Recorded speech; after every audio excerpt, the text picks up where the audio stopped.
Hello tout le monde, c'est Créafait, j'espère que vous allez bien. Alors, on se retrouve aujourd'hui non pas pour un tuto, mais uniquement pour une présentation de création. Alors, je vous explique pourquoi je ne vous ai pas fait un tuto. Parce que c'est une création dans le cadre, vous savez, j'essaye d'avoir une démarche éco-responsable.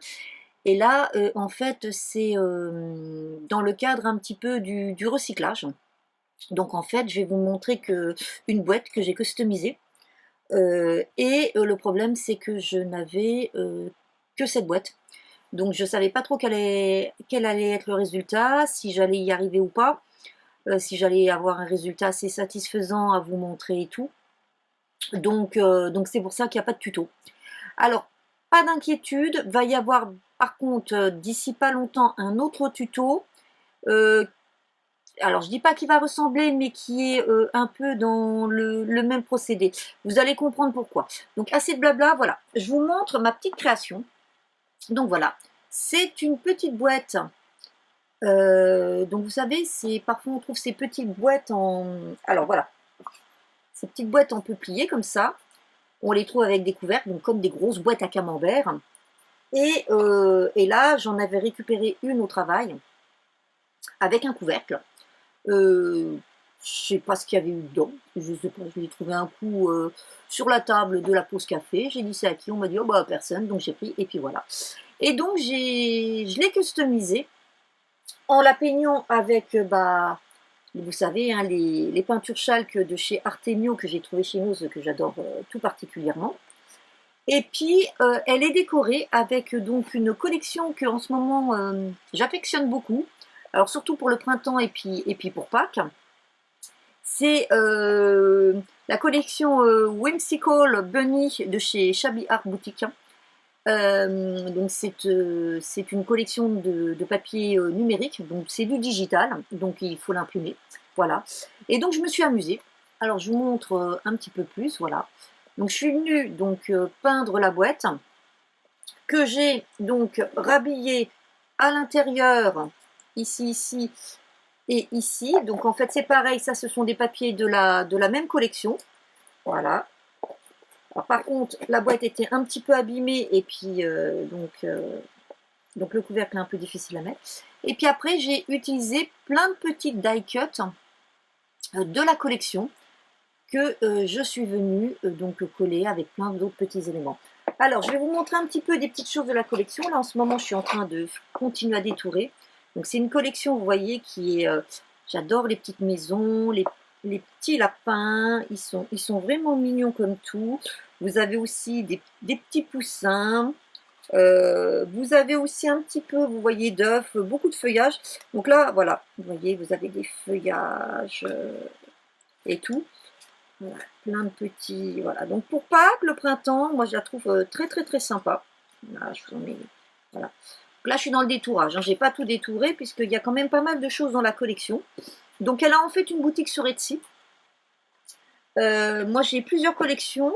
C'est vrai que jusqu'à présent, je ne vous ai pas trop présenté des trucs, mais voilà. Donc vous voyez, un truc tout simple en fait, une boîte, il suffit de la customiser. Vous avez une petite collection sympa, quelques petits éléments, et puis voilà. Donc là, d'un côté, on voit plutôt un petit piou-piou avec des œufs, et de l'autre côté, on a plutôt le petit lapin dans son petit panier. Voilà. Et puis là, on retrouve le petit piou-piou, les petites fleurs et tout ça. Donc par contre, comme je vous disais, là, c'était uniquement une petite présentation. Parce que voilà, je savais vraiment pas ce que ça allait faire comme résultat, si ça allait faire quelque chose de sympa que je pouvais vous présenter et tout. Et j'avais qu'une boîte comme ça. Par contre, ces boîtes-là, j'en ai plein. Parce que je les récupère 2 fois par an. J'ai une réunion avec un groupe de travail. Et le traiteur qui est sollicité à ce moment-là, nous prépare des choses là-dedans, donc on nous sert des trucs là-dedans, et en fait j'en récupère toujours quelques-unes. Je m'étais dit, oh bah, je ferais bien quelque chose avec, au lieu qu'elles partent à la poubelle, moi j'en prends, donc je prends celles qui sont les moins tachées, qui sont encore en bon état. Donc, donc par contre, voilà, je vous ai prévu un tuto avec ces boîtes, parce que comme j'en ai plein, et donc c'est quelque chose qui ressemble, hein, parce que là en fait on a un couvercle en plus, Après, on se retrouve avec la même chose. Bon, simplement, ça va être décoré différemment, puisque autant là, avec une boîte à couvercle, on va beaucoup plus habiller le couvercle. Hein, c'est plutôt ça qu'on va décorer, qu'on va mettre en valeur. Autant là, ça va être sur le tour qu'on va travailler. Donc voilà, voilà, n'hésitez pas à venir customiser. Donc là, ça va faire une jolie boîte à chocolat pour Pâques qu'on va pouvoir mettre sur la table ou même à offrir. Donc n'hésitez pas du tout à customiser des choses qui traînent à la maison. Et puis surtout aussi, n'hésitez pas à aller voir le papier numérique. En fait, le papier numérique, c'est super sympa parce que en règle générale, ça vaut pas trop cher. Et puis surtout, ça permet en fait d'imprimer que ce dont on a besoin. Donc c'est super au niveau stockage, hein, parce qu'on n'a pas des choses qui traînent. Et puis c'est surtout que si on veut faire des gros projets, tout ça, eh ben, on réimprime à volonté ce qu'on a besoin. Alors par contre, un petit conseil, si vous imprimez du scrap numérique, vous utilisez du papier DCP. C'est ce qui met le mieux en valeur les couleurs. Bon bah écoutez, j'espère que cette petite vidéo de présentation vous aura plu, vous aura inspiré, vous incitera peut-être à réfléchir parfois avant d'acheter des petits contenants à décorer, de regarder déjà autour de vous ou à la maison ce que vous avez déjà et que vous pouvez customiser. Et puis surtout, n'hésitez pas à aller faire un petit tour dans la boutique Etsy de Shabby Art Boutique.